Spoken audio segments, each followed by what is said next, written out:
ग़िज़ाई अजनास और ज़राअत से मुतालिक तंजीम FAO की 75वीं सालगिरह के मौके पर वज़ीर-ए-आज़म नरेंद्र मोदी आज 75 रुपए की कीमत का यादगारी सिक्का करेंगे जारी। हाल ही में फ़रोग़ दी गई 8 फसलों की 17 बायोकल्चर्ड किस्में भी वज़ीर-ए-आज़म कौम के नाम करेंगे वक्फ।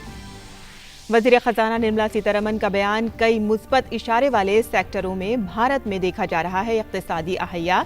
बैनुल-अक़वामी मालियाती फ़ंड और मालियाती कमेटी के मुकम्मल इजलास में वज़ीर ख़जाना ने आत्मनिर्भर भारत के तहत किए गए इक़दाम की फराहम की मालूमात। GST से होने वाले नुकसान की तलाफी के लिए मरकज और रियासतों के दरमियान हल हुआ तनाज़ा। 1.1 लाख करोड़ रुपए के नुकसान की तलाफी के लिए बैंकों से कर्ज लेकर मरकजी हुकूमत रियासतों को करेगी फराहम। रियासतों के खाते में ये रकम मानी जाएगी कर्ज। हैदराबाद के कई इलाकों में पानी की सतह में आई कमी। महकमे मौसमियात ने महाराष्ट्र के जुनूबी कोंकण के इलाके में बारिश का रेड अलर्ट और मुंबई में ऑरेंज अलर्ट किया जारी।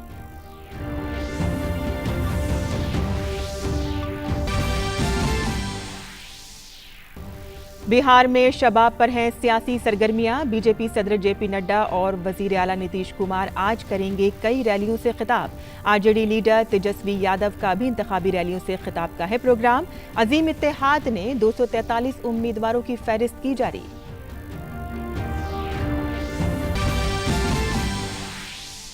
थाईलैंड में मुजाहिरों पर पाबंदी के बावजूद सेंट्रल बैंकॉक में हजारों मुजाहिरीन के इकट्ठा होने के बाद हुकूमत ने इमरजेंसी का किया ऐलान। हुकूमत ने मुजाहिरा कर रहे लीडरों को किया गिरफ्तार।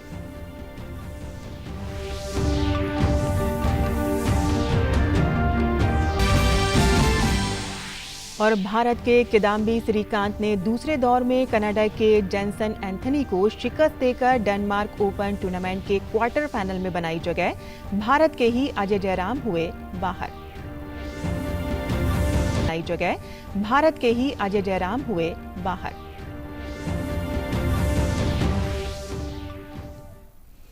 आदाब नाज़रीन, खबरनामे में आपका इस्तकबाल है। मैं हूं साइमा खान। अब खबरें तफसील से। ग़िज़ाई अजनास और ज़राअत से मुतालिक तंजीम यानी कि FAO की 75वीं सालगिरह के मौके पर वज़ीर-ए-आज़म नरेंद्र मोदी आज 75 रुपए की कीमत का यादगारी सिक्का जारी करेंगे। वज़ीर-ए-आज़म हाल ही में फ़रोग़ दी गई 8 फसलों की 17 बायोकल्चर्ड किस्में भी कौम के नाम वक्फ करेंगे। FAO के साथ भारत के दरीना रवाबित के साथ ये इनकाद ज़राअत और तग़ज़िये के मसाइल को हुकूमत के जरिए दी गई तरजीहात की अलामत होगा, जो कि हुकूमत के जरिए भूख और तग़ज़िये की कमी की तकमील का एक सबूत भी है। इस प्रोग्राम को मुल्क भर में आंगनबाड़ियों, ज़राई साइंस के मरकज़ों, नामियाती और बागबानी मिशनों के जरिए देखा जा सकेगा। भारत का FAO के साथ एक तारीखी रब्त रहा है। भारत ने 10 करोड़ से ज्यादा लोगों को पेश नजर रखते हुए ये ग़िज़ाई मुहिम शुरू की है, जिसका मकसद जिस्मानी तरक्की में रुकावट, तग़ज़िये की कमी, एनीमिया और पैदाइश के वक्त कम वजन जैसे मसाइल से निजात पाना है। वज़ीर-ए-आज़म नरेंद्र मोदी ने कोरोना वबा के चैलेंज से निपटने के लिए वैक्सीन यानी कि टीके के फरोग और दीगर ज़राए का जायजा लिया है। एक आला सतही मीटिंग के दौरान वज़ीर-ए-आज़म ने टीकों के लिए सेहत की वजारत के तक़सीम से मुतालिक वसी निज़ाम का भी जायजा लिया। इसमें खरीद के निज़ाम, ज़ख़ीरे के लिए टेक्नोलॉजी, शीशियों को भरना और मौसर किस्म को यकीनी बनाना शामिल है। मीटिंग में वज़ीर-ए-आज़म ने मुल्क और पूरी दुनिया के लिए किफ़ायती और आसानी से फराहम होने वाली जांच की तकनीक, टीका और दवा फराहम करने के लिए भारत के अहद का इयादा किया। मीटिंग में उन्होंने जांच की तकनीक, कॉन्टैक्ट ट्रेसिंग और दवाओं के सिलसिले में हो रही तहकीक और दीगर तदाबीर के बारे में मालूमात हासिल की। वज़ीर-ए-आज़म ने भारतीय वैक्सीन तैयार करने और बनाने वालों के जरिए कोरोना के चैलेंज से निपटने के लिए किए गए इक़दामात की भी सताइश की। इसके अलावा उन्होंने ऐसी भी कोशिशों के लिए सरकारी सहूलतों और इमदाद जारी रखने के लिए अपने अज़्म का इजहार किया। वज़ीर-ए-आज़म ने हुक्म दिया है कि सिरो सर्वे और टेस्टिंग दोनों को फ़रोग़ दिया जाना चाहिए। उन्होंने कहा कि बाकायदगी से और तेज़ी से सस्ती जांच की सहूलत सभी को जल्द अज जल्द फराहम होनी चाहिए। वज़ीर आज़म ने रिवायती तिब्बी इलाज की मुस्तकिल और साइंसी जांच की जरूरत पर जोर दिया। उन्होंने इस मुश्किल वक्त में सबूतों की बुनियाद पर तहकीक करने और काबिल-एतमाद ज़राए फराहम करने के लिए आयुष की वजारत की कोशिशों की तारीफ की। लद्दाख में सरहद पार से गुज़िश्ता कुछ अरसे से चीन की सरगर्मियों की वजह से कशीदगी जारी है। हालांकि दोनों मुल्कों के दरमियान बातचीत भी जारी है। इसी सिलसिले में कल वजारत खारजा ने चीन को वाज़ेह पैगाम दिया है कि मरकज के ज़ेर इंतज़ाम जम्मू, लद्दाख और अरुणाचल प्रदेश भारत के अटूट हिस्से हैं और रहेंगे। वजारत खारजा ने पाकिस्तान पर सरहद पार से दहशतगर्दी को फ़रोग़ देने के मामले पर तनकीद का निशाना बनाया और पाकिस्तानी वज़ीर आज़म के कौमी सलामती के मुशीर के उस दावे की तरदीद की है जिसमें कहा गया था कि भारत ने बातचीत की ख्वाहिश वाला पैगाम भेजा था। लद्दाख में चीन के साथ सरहद पर जारी कशीदगी के दरमियान भारत ने वाज़ेह कर दिया है कि दोनों मुल्कों के माबैन बातचीत का अमल जारी। वज़ीर खारजा एस जयशंकर के मुताबिक दोनों जौहरी असलहे से लैस मुल्क सरहद पर तनाव कम करने के लिए बातचीत कर रहे हैं। If that underlying peace and tranquility is disturbed, if the agreements which the two sides signed are not honored, then clearly that is the primary cause of the disruption. So I don't think we should get into other issues which frankly have nothing to do with the situation currently in Ladakh. Discussions with the Chinese are concerned. Yes, I met my counterpart in Moscow on the sidelines of the SCO Foreign Ministers meeting. We had a discussion and we agreed on the importance of early disengagement. वज़ारत ख़ारजा ने चीन को वाज़ेह पैगाम देते हुए कहा कि मरकज़ के ज़ेर इंतज़ाम जम्मू, लद्दाख और अरुणाचल प्रदेश भारत के अटूट हिस्से हैं और रहेंगे। चीन को भारत के दाखिली मामलों पर तबसरा करने का कोई हक नहीं है। The Union Territories of Jammu and Kashmir and Ladakh have been, are and would remain an integral part of India. China has no locus standi to comment on India's internal matters. Arunachal Pradesh is also an integral and inalienable part of India. This fact has also been clearly conveyed to the Chinese side on several occasions, including at the highest level. सरहद पर तामीरात के ताल्लुक से चीन के तबसरे पर वज़ारत ख़ारजा ने कहा कि हुकूमत इक़्तिसादी तरक्की, भारत की दिफा और स्ट्रेटेजिक ज़रूरियात की तकमील के लिए सरहदी इलाकों की तरक्की पर खुसूसी तवज्जो देती है। वज़ारत ख़ारजा ने पाकिस्तान को भी तनकीद का निशाना बनाया और कहा कि वो अब भी सरहद पार से दहशतगर्दी को फ़रोग़ दे रहा है। वज़ारत ख़ारजा ने पाकिस्तानी वज़ीर आज़म के कौमी सलामती मुशीर के उस दावे की तरदीद की जिसमें कहा गया था कि भारत ने बातचीत की ख्वाहिश वाला पैगाम भेजा था। भारत का कहना है कि यह घरेलू नाकामी से तवज्जो हटाने की पाकिस्तान की कोशिश है। We have seen reports on the interview by a senior Pakistani official to an Indian media outlet, and he has commented on India's internal matters. As always, this is Pakistan's effort to divert attention from domestic failures of the present government and mislead its domestic constituents by pulling India into headlines on a daily basis. The official is well advised to restrict his advice to his establishment and not to comment on India's domestic policy. The statements made by him are contrary to facts on the ground, misleading and fictitious. The Pakistani leadership continues to indulge in inappropriate, provocative and hate speech against India. Such support to terrorism against India and use of derogatory and abusive language are not conducive to normal neighborly relations. मजमूई तौर पर भारत ने अपने दोनों हमसाया मुल्कों को वाज़ेह कर दिया है कि उन्हें भारत के दाखिली मामलों में दखल देने का कोई हक नहीं है। साथ ही भारत ने पाक को एक बार फिर साफ बता दिया है कि दहशतगर्दी और बातचीत साथ साथ नहीं चल सकती और भारत का ये रुख अब भी कायम है। Bureau report, DD news Urdu खबरें। और वज़ीर मालियात निर्मला सीतारमन ने कल बैनुल-अक़वामी मालियाती फ़ंड और मालियाती कमेटी के मुकम्मल इजलास को वीडियो कॉन्फ्रेंसिंग के जरिए खिताब किया। मीटिंग में तबादला ख्याल का प्रोग्राम IMF के मैनेजिंग डायरेक्टर की आलमी पॉलिसी एजेंडे पर मबनी था, जिसका मौजू था कैटलाइजिंग रीसिलियंट रिकवरी। मीटिंग में निर्मला सीतारमन ने भारत में तेज़ रफ्तार और मजबूत इक़्तिसादी अहैया के ताल्लुक से आत्मनिर्भर भारत पैकेज के तहत किए गए इक़दाम की मालूमात फराहम की। सीतारमण ने कहा कि कम आमदनी वाले और तरक्की पजीर मुल्कों में बाज़ाबातकारी की कोशिशों को किसी भी तरह से कम नहीं होने देना चाहिए। 206 million women and 28 million elderly and 206 million women and 28 million elderly and disabled population. Free food grains to 750 million people. Free pulses to 187 million households and employment to 80 million wage earners. और वजीर खजाना ने तामीरी शोबे और PMI समेत आला frequency के अदद शुमार की बुनियाद पर गिरावट के बाद तेज रफ्तार अहिया का जिक्र किया। उन्होंने कहा कि सारिफीन के जरिए खर्च किए जाने में तेजी लाने के लिए $10 अरब का इस्तेमाल करने के तरीकों का हाल ही में ऐलान किया गया है।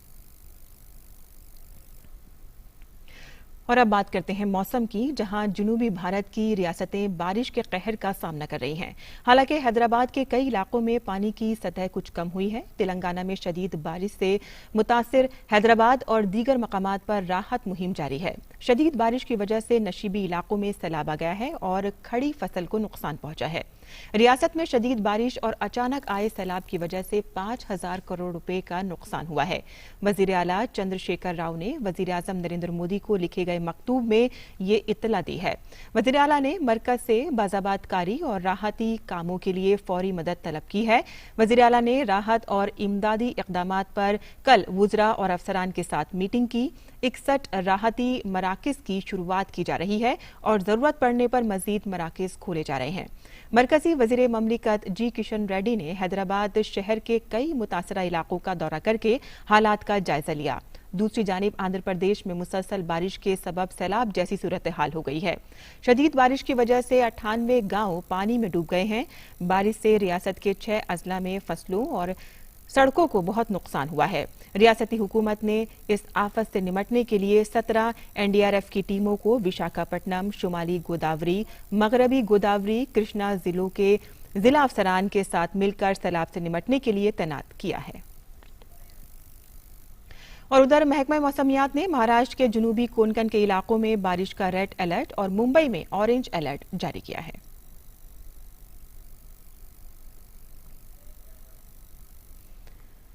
इम्तिहानात की कौमी एजेंसी यानी कि NTA आज नीट 2020 इम्तिहानात के नताइज जारी करेगी। मुल्क भर के मेडिकल और डेंटल कॉलेजों के अंडर ग्रेजुएट कोर्सों में दाखिले के लिए NEET इम्तिहान का इनेकाद गुज़िश्ता 13 सितंबर को हुआ था, जिसमें तकरीबन 14 लाख उम्मीदवार शामिल हुए थे। उम्मीदवार NEET की वेबसाइट पर जाकर इम्तिहान के नतीजे देख सकते हैं। और कोरोना वबा की वजह से इस साल नीट इम्तिहान का इनेकाद 2 मरतबा यानी कि मई और फिर जुलाई में मुलतवी हो चुका था। और अब बात करते हैं बिहार इंतखाबात की। बिहार में असेंबली इंतखाबात के पहले मरहले में 71 असेंबली हलकों में इंतखाबी तशहीर तेज हो गई है। बीजेपी और जनता दल यूनाइटेड के सीनियर लीडर NDA उम्मीदवारों के हक में रैलियों से खिताब कर रहे हैं। वजीर आला नीतीश कुमार आज गया, औरंगाबाद और अरवल में रैलियां करने वाले हैं।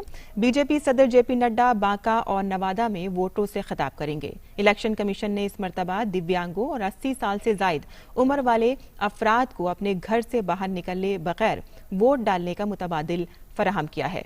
बीजेपी सदर JP नड्डा ने कल काराकट और गोह में 2 इंतखाबी जलसों से खिताब किया। नड्डा ने कहा कि RJD हुकूमत ने अपने दौरे क़िदार में तरक्की के लिए कुछ नहीं किया और अब वो तरक्की की बात करने लगे हैं। जनता दल यूनाइटेड के सदर और वजीर आला नीतीश कुमार ने भी कई रैलियां की। लखीसराय की रैली में नीतीश कुमार ने कहा कि हुक्मरानी का मॉडल मजमूई तौर पर तरक्की पर मबनी है। दूसरी जानिब इंतखाबात की तारीख नजदीक आने के साथ ही अजीम इत्तेहाद यानी कि महागठबंधन ने बिहार की 243 असेंबली सीटों के लिए अपने सभी उम्मीदवारों की फहरिस्त जारी कर दी है। महागठबंधन में RJD, कांग्रेस, CPIML, CPI और CPM शामिल हैं। कांग्रेस की तरफ से भी इंतखाबी तशहीर जारी है। BSP सरबराह मायावती और राष्ट्रीय लोक समता पार्टी सरबराह उपेंद्र कुशवाहा के साथ मुत्तहदा इंतखाबी रैलियां करेंगे। RJD के तेजस्वी यादव भी आज इंतखाबी रैलियों से खिताब करेंगे। और इस सिलसिले में मजीद तफसीलात के लिए आइए बात करते हैं पटना में मौजूद हमारे नुमाइंदे सलमान से। सलमान, हम देख रहे हैं कि बिहार में इंतखाबी तशहीर जो है वो पूरे शबाब पर है और अब वर्चुअल रैलियों से निकलकर ये लीडर जो हैं वो आवाम से बराह रास्त रब्ता करने की कोशिश कर रहे हैं ताकि अपनी बात को अच्छी तरह से वो समझा सकें। किस तरह का माहौल आप वहां पर देख रहे हैं? यहाँ बहुत तेज हो गई हैं और अब जो बड़े लीडरान हैं, जैसे जो स्टार कैंपेनर्स हैं, वो इलाकों में जा रहे हैं, अंदरूनी इलाकों में जा रहे हैं, उन जगहों में जहाँ के पहले फेज में, पहले मरहले में चुनाव होना है। और जो नेशनल लीडर्स हैं, जैसे जेपी नड्डा का आपने नाम लिया, और जो बिहार के चुनाव प्रभारी हैं, महाराष्ट्र के साबिक वजीर आजम, वजीर आला, वो जो है देवेंद्र फडणवीस हैं, वो भी सरगर्म है, बिल्कुल हर जगह जा रहे हैं। इधर जो महागठबंधन की रैलियों की कमान संभाल ली है तेजस्वी यादव ने, तो आज भी महागठबंधन की 6 जगह रैलियां हैं। कल जो CPI ML है, उसने अपना इंतखाबी मंशूर जारी कर दिया है, जिसमें कि ख़ास तौर पर ये बात कही गई है कि जो मजदूर माइग्रेंट हैं उनकी वेजेस के बारे में, और जो संविधान को उनके मुबैना तौर पे जो खतरा है उसके लिए, उसके खिलाफ, और जो डेवलपमेंट के जो गरीब और पसमानदा तबके के लोग हैं उनके लिए वो काम करेंगे। तो ये सारी चीज़ें चल रही हैं। इस बीच जो सेकेंड फेज है, जो दूसरा मरहला है इलेक्शन का, उसके लिए नामजदगी के पर्चे भरने की आज आखिरी तारीख है और आज बहुत गहमा गहमी रहेगी, खासतौर से पटना के नवाही इलाकों में। जो पटना खास तौर पे जो बांकीपुर है पटना का, वो बिल्कुल शहर में आता है और यहाँ से काफ़ी जो चुनावी जंग है वो भी दिलचस्प देखने को मिलेगी, क्योंकि पुष्पम प्रिया चौधरी हैं, एक जो नई पार्टी उन्होंने अभी बनाई है और प्लूरल्स के नाम से, और वो एस्पिरेंट भी हैं चीफ मिनिस्टर पोस्ट की। तो और उन्होंने जो पॉलिटिक्स में सो कॉल्ड जो मुबैना तौर पे जो गंदगी है उसको दूर करने का अज़्म जाहिर किया है, और इस तरह से पढ़े लिखे लोगों को वो चुनाव मैदान में उतार रही हैं। वो खुद भी अपना नामजदगी का पर्चा बांकीपुर से भरने जा रही हैं। और इसके अलावा जो लवकुश को शत्रुघ्न सिन्हा जो सिने स्टार हैं, उनके बेटे लव हैं, वो बांकीपुर से नामजदगी का पर्चा दाखिल कर रहे हैं। तो ये सारे सरगर्मियां अभी चल रही हैं और काफी दिलचस्प मोड़ पे आ गया है, खासतौर से पटना शहर का जो इंतखाब है। जी सलमान, बहुत गहमा गहमी रहेगी आज सारा दिन। कई लीडर अवामी रैलियां भी करने वाले हैं और साथ ही साथ पर्चा नामजदगी का अमल भी उसी के साथ साथ चलेगा। बहुत बहुत शुक्रिया इस तमाम तफसीलात के लिए। वहीं इंतखाबी कमीशन ने मध्य प्रदेश ज़िमनी इंतखाबात से कबल इंतखाबात से मुतालिक अजला के 12 ज्वाइंट और डिप्टी कलेक्टरों के तबादलों को मंसूख करने का हुक्म दिया है। मध्य प्रदेश की शिवराज हुकूमत ने 8 अक्टूबर को अफसरान के तबादले की फहरिस्त जारी की थी। इसके अलावा इंतखाबी कमीशन ने कहा है कि मिसाली ज़ाब्ते अखलाक के दौरान रियासत के चीफ इलेक्शन अफसरान के मशवरे या इजाज़त के बगैर अफसरों के ट्रांसफ़र नहीं हो सकते हैं। कमीशन ने यह भी तय किया है कि रियासत के इंतखाब वाले अजला में अगर किसी खाली ओहदे को फ़ौरन भरने की ज़रूरत पड़ी तो मौजू अफसरान के नाम का पैनल तैयार रहेगा। वहीं GST से रियासतों के नुकसान की तलाफी के ताल्लुक से मरकज़ और रियासतों के दरमियान तनाज़ात का तस्फिया हो गया है। मरकजी हुकूमत 1.1 लाख करोड़ रुपए के नुकसान की भरपाई के लिए बैंकों से कर्ज लेकर रियासतों को देगी। रियासतों के खाते में ये रकम कर्ज मानी जाएगी। इस कदम से मरकजी हुकूमत के माली खसारे पर भी कोई असर नहीं पड़ेगा। मरकज के जरिए एक मुश्त कर्ज लेने से रियासतों के लिए अलहदा सूद से भी निजात हासिल हो जाएगी और इस तरह स्पेशल विंडो से कर्ज लेना आसान होगा। और मरकजी वजीर स्मृति ईरानी ने नई दिल्ली में वाक़े बीजेपी सदर दफ्तर से एक वर्चुअल मीटिंग में शिरकत की, जिसका मकसद पार्लियामेंट से मंजूर किए गए ज़राई इस्लाहात से मुतालिक बिलों के बारे में किसानों के दरमियान बेदारी पैदा करना था। इस मौके पर स्मृति ईरानी ने अपनी तकरीर में कहा कि मरकजी वजीर नरेंद्र सिंह तोमर ने लोगों को यकीन दिलाया था कि MSP पर उसका कोई असर नहीं पड़ेगा। उन्होंने किसानों के दरमियान कन्फ्यूजन पैदा करने के लिए कांग्रेस को हदफ तनकीद बनाया। और थाईलैंड हुकूमत के खिलाफ एहतजाजी मुजाहरा करने और उसके साथ ही वज़ीर आज़म को निशाना बनाने वाली हसास खबरों की इशाअत को रोकने के बाद जुमेरात को थाईलैंड हुकूमत ने एहतजाज करने वाले लीडरों को गिरफ्तार कर लिया है और एमरजेंसी का ऐलान किया है। एहतजाजी तहरीक का मकसद वज़ीर आज़म को हटाना है। मुजाहिरीन का इल्ज़ाम है कि उन्होंने इक़्तिदार पर पकड़ बढ़ाए रखने के लिए गुज़िश्ता साल एक इंतखाब में बदउनवानी की थी, जबकि वज़ीर आज़म का कहना है कि इंतखाब गैर जानिबदाराना था। मुजाहिरीन का मुतालबा है कि एक नया आइन आए जिसमें शाह के इख्तियारात में भी कमी होनी चाहिए। और अब कोरोना की सूरत हाल पर नजर डाल लेते हैं और बात करते हैं कोरोना वायरस की। दुनिया भर में कोरोना वायरस से मरने वालों की तादाद 11 लाख से ज्यादा हो गई है।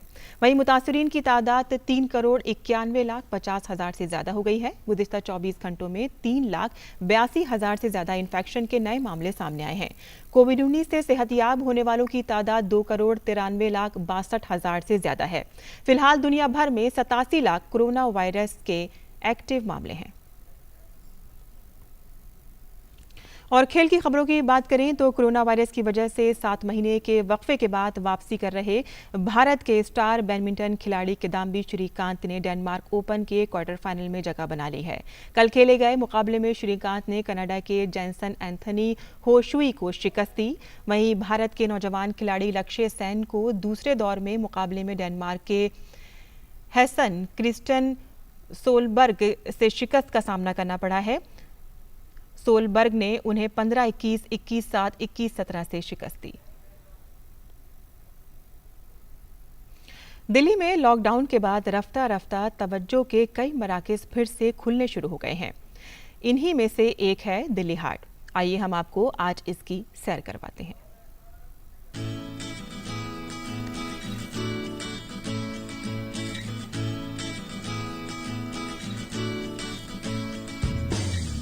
दिल्ली हाट में दाखिल होते ही लगता है कि हम किसी अपने देही हाट बाजार में आ गए हैं। पुरसुकून माहौल, रिवायती लिबास और खान पान, दस्तकारी और रंग बिरंगे सजावट के सामान, रिवायती रक्स वगैरह का मंजर देखने लायक होता है। यहाँ आपको एक मिनी भारत देखने को मिलेगा। कहीं गुजराती अजरक प्रिंट दिखाई पड़ेगा तो कहीं कश्मीरी पश्मीना, कहीं आपको नागालैंड के बेम्बूज हॉट चिकन की खुशबू आएगी तो कहीं महाराष्ट्र के मिसल पाव की। यहाँ लोगों के लिए हर तरह की शॉपिंग के अलावा खाने पीने और तफरीह के सामान मुहैया हैं। कोरोना की वजह से दिल्ली हाट की रफ्तार भी धीमी पड़ गई थी, लेकिन ये रफ्तार अब फिर से तेजी पकड़ रही है। दिल्ली हाट में रिस्पांस थोड़ा बहुत कम था। सितंबर महीने में पर डे कम से कम 250 विजिटर जो है दिल्ली हाट आए हैं। जो शॉपिंग प्रेमी थे वो उनका बहुत अच्छा रिस्पांस रहा। कोरोना वायरस के लिए बोर्ड्स होर्डिंग्स हमने लगा दिए हैं और रोज़ अनाउंसमेंट सिस्टम होता है कि आप सोशल डिस्टेंसिंग रखें, मास्क पहनिए। शॉपकीपर या आर्टिजनों को ये हिदायत दी गई है कि वो शॉपिंग करते वक्त खासकर अपनी दुकान के अंदर सोशल डिस्टेंसिंग का ख्याल खास कर रखें। दिल्ली हाट में मुख्तलिफ रियासतों की नुमाइंदगी करने वाले बावर्ची, दस्तकार और दीगर हुनरमंद आते हैं। डीसी हैंडीक्राफ्ट के साथ रजिस्टर्ड दस्तकार बहुत कम किराए पर 15 दिन के लिए रोटेशन की बुनियाद पर यहाँ अपनी दुकान के लिए जगह पाते हैं। लाजमी है कि कोरोना वबा ने उनकी आमदनी को भी मुतासिर किया, लेकिन दुख भरे दिन बीते रे भैया, अब सुख आयो रे। दिल्ली हाट में धीरे धीरे कस्टमर्स आ रहे हैं। दिल्ली हाट का बिजनेस पूरा कस्टमर बेस्ड होता है। आगे त्यौहार भी आएंगे, उम्मीद यही है कि कस्टमर और बढ़ेंगे और बिजनेस हमारा और बढ़ेगा। अपनी तरफ से पूरी कोशिश की है कि वो हाइजीन हो और कोई भी आइटम किचन में आने से पहले उसको सैनिटाइज करते हैं। अपना हेल्थ चेकअप किया हुआ है सारे लोगों का। तो आप लोगों से रिक्वेस्ट है कि आप दिल्ली हाट आएँ दोबारा से। हम अपनी तरफ से पूरी कोशिश करेंगे कि आप लोगों को हेल्दी खाना खिलाएँ और सुरक्षित खाना खिलाएँ। कोरोना ने भले ही लोगों को कुछ वक्त के लिए डर के साए में रखा, लेकिन अब लोग कोरोना से लड़ने के हथियार यानी मास्क, सोशल डिस्टेंसिंग और सैनिटाइजेशन का इस्तेमाल कर उस डर की चादर को समझदारी से हटाते हुए रोजमर्रा की जिंदगी जीने को पूरी तरह से तैयार हो गए हैं। यहाँ पे माहौल मुझे अच्छा लगा। सोशल डिस्टेंसिंग काफ़ी अच्छे से मेंटेन की जा रही है। सैनिटाइज़र खुद अपने साथ रखिए। You get wonderful. आपको बहुत अच्छे प्राइसेस मिल रहे हैं अभी। और हम लोगों ने ये ऐसे वाले काथा वर्क के चीज़ें हम लोगों ने लिया है। तो मेरा कहना ये है कि आप यहाँ पे आइए, दिस इज़ सेफ। दिल्ली हाट में शाम होते होते लोगों के आने का सिलसिला बढ़ जाता है। लोग यहाँ शहर की दौड़ भाग भरी जिंदगी में अपने घर वालों के साथ सुकून तलाश करने भी आते हैं। जैसे जैसे देश में कोरोना से रिकवरी की दर बढ़ रही है, वैसे वैसे लोगों की आम जीवन शैली मास्क, सैनिटाइजेशन और 2 गज की दूरी के साथ पटरी पर लौट रही है। दिल्ली के दिल में बसा यह दिल्ली हाट कई महीनों के लॉकडाउन के बाद अब आम जनता के लिए फिर से खुल गया है और यहाँ की रौनक और लोगों का जज्बा देखकर लग रहा है कि यह दिन ब दिन बढ़ेगा। त्योहारों के इस सीजन में यह रंगत इसी प्रकार बरकरार रहेगी। कैमरामैन राकेश कुमार के साथ मैं सरला, डीडी न्यूज़।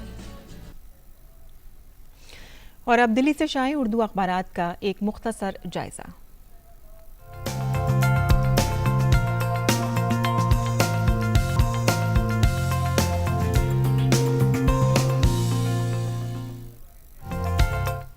तो नाज़रीन, दिल्ली से शाये उर्दू के अखबारात में सबसे पहले हम बात करते हैं रोज़नामा राष्ट्रीय सहारा की, जिसके सफ़ा अव्वल की सुर्खी पर अगर नज़र डालें तो इसने वज़ारत ख़ारजा के तर्जुमान के बयान को अहमियत के साथ शाया किया है, जिसमें उन्होंने कहा है कि लद्दाख और जम्मू व कश्मीर हिंदुस्तान के अटूट हिस्से हैं। चीन को हिंदुस्तान के दाखिली मामलों में दखल देने का कोई इख्तियार नहीं है और उन्होंने अपने मौक़िफ़ का इरादा करते हुए कहा है कि चीन को इस मामले में मदाखलत या बोलने का कोई हक़ नहीं है। दूसरी आलमी खबर जो इस अखबार ने ली है वो थाईलैंड से है, जहां थाईलैंड में इमरजेंसी नाफिज कर दी गई है। मुतअद्दिद अपोजिशन रहनुमा गिरफ्तार वहां पर कर लिए गए हैं और हुकूमत मुखालिफ मुजाहिरीन के खिलाफ ये क्रैकडाउन किया गया है।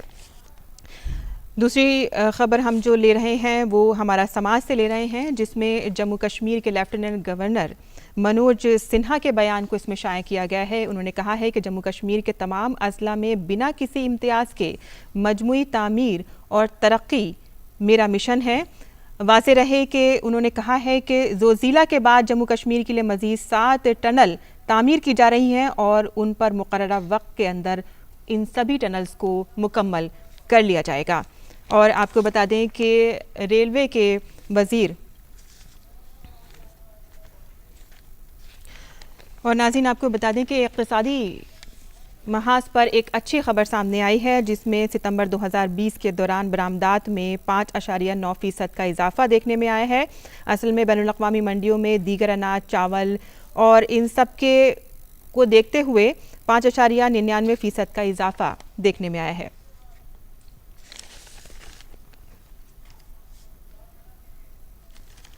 और इसी के साथ ही यहाँ हमारा अखबारात का जायज़ा यहीं ख़त्म पज़ीर होता है और अब इजाज़त दीजिए, आदाब।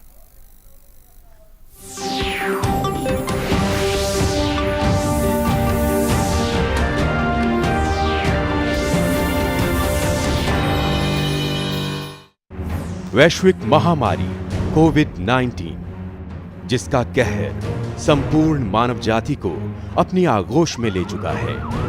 टीका या दवाई उपलब्ध होने तक महामारी के खिलाफ मानवता की जंग जारी है। अब जब अनलॉक 5 के तहत लगभग सारा देश खुल गया है, तब और भी आवश्यक है कि हम सतर्क रहें। ऐसे में सबसे जरूरी है समझदारी और बचाव। फेस मास्क कोरोना से रोकथाम का सबसे प्रभावी उपाय साबित हुआ है। विश्व स्वास्थ्य संगठन और विशेषज्ञों के शोध का भी यही निष्कर्ष है कि मास्क से मुंह और नाक को अच्छी तरह ढककर कोरोना संक्रमण को कम किया जा सकता है। मास्क पहनने से आप कोरोना से अपना और आसपास के लोगों का भी बचाव करते हैं। कोरोना संक्रमण से बचाव के लिए मास्क पहनने के साथ ही जरूरी है मास्क को सही तरीके से पहनना। बहुत से लोग मास्क से नाक और मुंह को सही तरीके से नहीं ढकते, जिससे संक्रमण का खतरा बना रहता है। बिना मास्क या फेस कवर के घर से बाहर निकलने की अभी कल्पना करना भी सही नहीं है। जुड़िए डीडी न्यूज की खास मुहिम मास्क अप इंडिया के साथ। कोरोना से बचाव की इस पहल का हिस्सा बनने के लिए साझा कीजिए मास्क पहनने के अपने अनुभव, अपने विचार हमारे साथ फेसबुक और ट्विटर पर। Mask up India DD news के माध्यम से सबको बताना है, कोरोना को हराना है, मास्क जरूर लगाना है। Mask up India. Mask up India. Mask up India.